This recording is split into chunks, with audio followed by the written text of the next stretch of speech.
सब जानते हैं कि 500 साल से हम यहाँ पूजा करते थे। मैंने उनसे कहा गिनती 500 तक ही आती है क्या?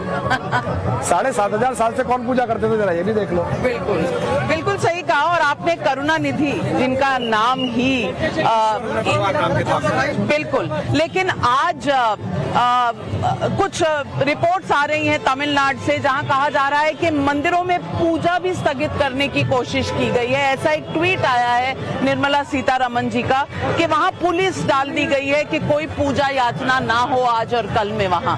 अब ये किस तरह की प्रवृत्ति है? राजनीतिक टिप्पणी का दिन नहीं है, एक बस चौपाई सुन लीजिए। जाको प्रभु दारुण दुख देई, जाको प्रभु दारुण दुख देई, ताकि मति पहले हर ले।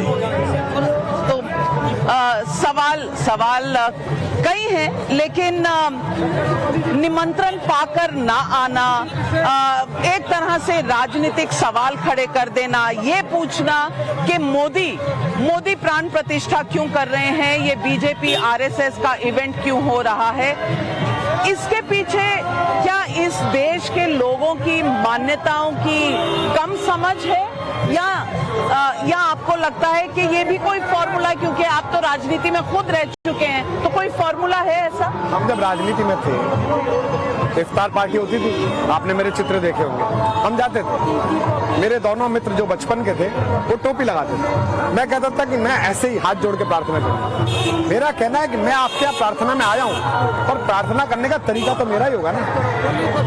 आप मेरे घर मेहमान आए और मेरी पत्नी आपसे कहे कि नहीं आपको साड़ी ऐसे बांध के आना है, आप कहेंगे क्या मूर्ख है भाई, मैं जैसे बांधती हूँ वैसे बांधूं। तो मैं भगवान को हाथ जोड़ के याद करता हूँ, तो मैं कर रहा हूँ। नरेंद्र मोदी हाथ जोड़ के याद करते हो, करने दो।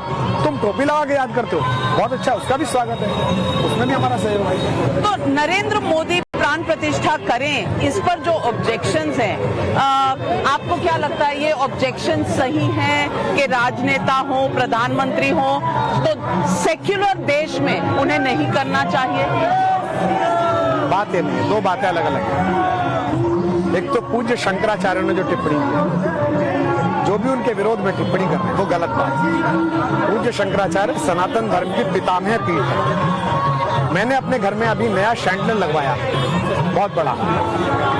मेरे पिताजी प्रोफेसर हैं, रिटायर हो गए, 86 वर्ष के। वो शैंडल लगाने वाला आया, वो बोझे कितने का आया है, वो मूर्ख में पैसे बता गया, इतने का आया। जितनी उसमें लाइटें थी उससे दुगनी गाली उन्होंने मुझे दी, दिमाग खराब हो गया है, इतने लाख का सिलेंडर लगता है। तो वो हमारे घर के बुजुर्ग हैं, बच्चों ने फंक्शन किया है, बच्चे बड़े हो गए, बड़ा उत्सव कराया, बड़े बुजुर्ग नाराज हो रहे हैं, तो चुप हो जाइए, पैर छू लीजिए, आगे से बाद में आशीर्वाद मिल ही जाता है। उनका भी आशीर्वाद है। स्वामी श्री अभिमुक्तेश्वरानंद सरस्वती जी की गवाही लगी है, सनातन धर्म के सभी पितामह लोग हैं। हम तो उनका नाम ले रहे हैं, ये भी अपराध है। हम तो उन्हें शंकराचार्य भगवान ही कहते हैं, तो इसलिए जो लोग उन पर टिप्पणी कर रहे हैं वो भी गलत है। कुछ लोग तो कह रहे हैं कि राजधर्म सीखना है तो राम से सीखिए, लेकिन जब राम जी की प्राण प्रतिष्ठा हो रही है तो कुछ लोग कह रहे हैं कि कलयुग आ गया है। अच्छा छोड़िए, ये बताइए, मेरे कुछ जो मित्र विरोध कर रहे हैं, मेरे भी मित्र हैं, उनमें से 2 लोगों से मेरी बात भी हुई, बड़े पदों पर हैं, देश की बड़ी पार्टी के सीनियर लोग हैं। मैंने उनसे कहा, बोले भाई साहब हाईजैक कर लिया इन्होंने। मैंने कहा भाई आप अपने घर के बूढ़े का, अपने घर के बुजुर्ग का आदर ना करो, और गांव में चौथा घर उसके पैर छुए तो वो कहाँ जाके बैठेगा शाम को, आपके यहाँ कि उनके यहाँ? बोले उनके यहाँ।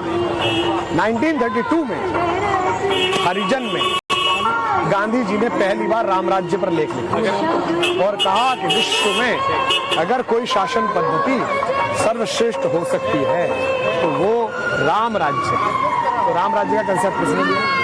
कांग्रेस की प्राणवायु बनने वाले मोहनदास करमचंद गांधी, पूज्य बापू ने। आपने जब अपने घर के लोगों की कही बात ही ठुकरा दी,